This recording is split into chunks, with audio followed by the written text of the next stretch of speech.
Hi guys! The weather today is much nicer. You'll probably notice that the wind isn't howling in the rigging. I could have waited until today to shoot the video about the engine problems I uploaded yesterday, but oh well. But I would like to thank you guys so much for all of your helpful suggestions in the comments on that video. I'm sure those are gonna help me figure out what I want to do about my dear old engine. I've been looking forward to doing this project ever since last summer.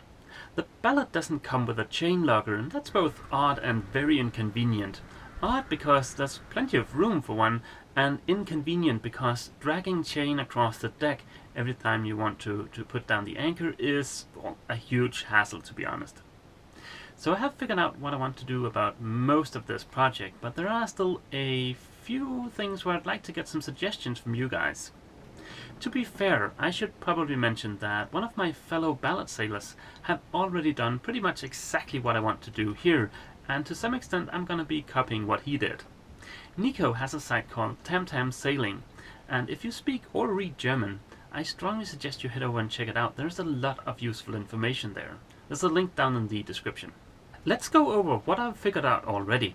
I'll cut a hole in the deck and I'll feed the chain through this.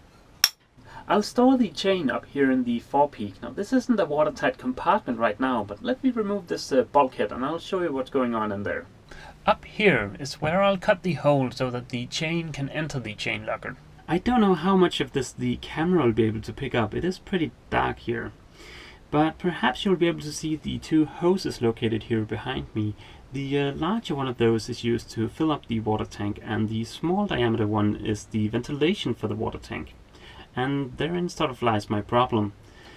If I move the camera up here, perhaps you'll be able to see that these hoses just sort of continue down here, and there is no watertight sort of separation there. And if we follow the hoses, you'll be able to see the fill cap up there. I would prefer to keep the fill cap where it's located right now. Now the way Nico did it, he moved it to this area right here. I think that's very neat. But I sort of already use every single inch of available space here in the V-berth, so I don't really want a hose dangling around down here. The solution might be as simple as to build some sort of tunnel to keep these hoses in. But of course, I would have to be able to gain access to where the hose is clamped onto the fill cap up there. I might want to, or a future owner of this boat might want to at some point replace the hose. And doing so without being able to gain access to where it's clamped onto the fill cap would be impossible. And that brings us to the first question I want to ask you guys. Do you think what I'm contemplating doing here would be okay? So what I want to do is to build a sort of false floor down here, and then have a tunnel go up here, and all of this will be glassed in. And then I'll add a small sort of mini bulkhead up here that will also be glassed in, and there'll be a watertight hatch right here so that I can gain access to the fill cap. Of course, I'll have to figure out some way of ventilating the water tank, but I'm not really too worried about that.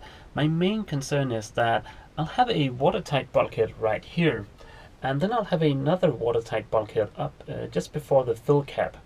And that'll mean that I'll have a sort of watertight compartment in the middle of the boat, and the area up where the fill cap is will have direct access to the bilge. Does that make sense? I've just put this back in place, and I want to show you the hatch I was thinking about mounting up here. I would really prefer this to be a nice large hatch like this one, so that I have plenty of room when I need to access the area.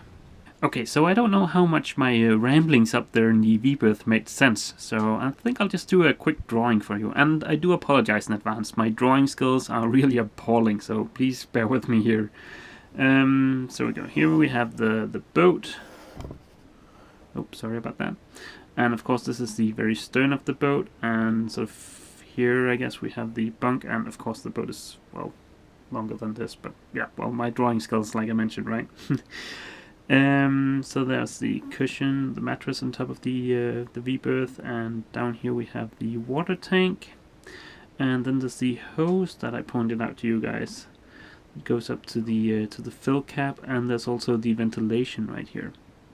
So today there's located a sort of a bulkhead right here, But as I tried to point out up there, there's a gap right here, where any water that winds up here would then trickle down into the bilge. So what I want to do is to, of course, glass in this bulkhead right here. And then I'll add a false floor right here. And that'll be glassed in too. And then I want to build the tunnel I mentioned for you guys up here.